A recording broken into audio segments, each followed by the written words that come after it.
Good day, fam. Let's make beef caldereta. Ito ang kailangan natin.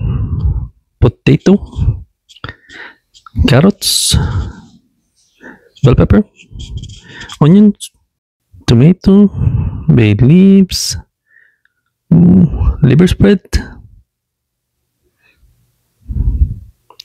tomato paste, and beef bouillon. Okay, we're gonna put the onions in the pressure cooker because this is gonna be a lazy way of cooking because we don't have time. Tomato, bay leaves, throw it all in there.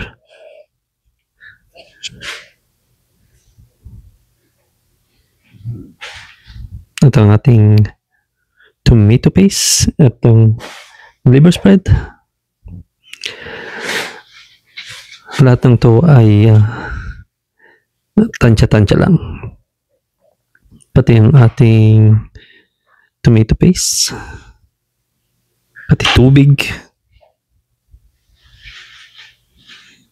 Yan. Inansya lang natin ang tubig.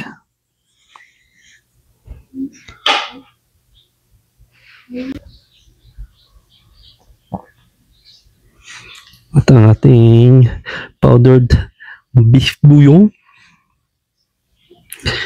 Yung mga 3 tablespoons. Or 4.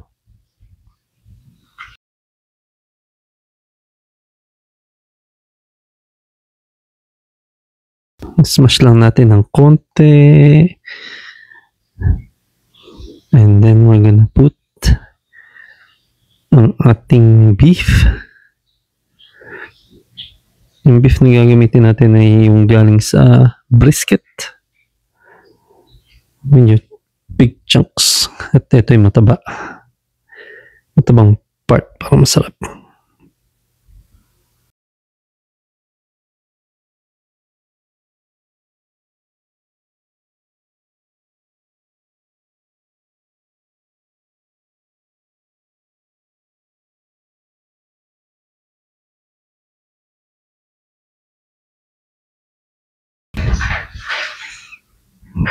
Okay.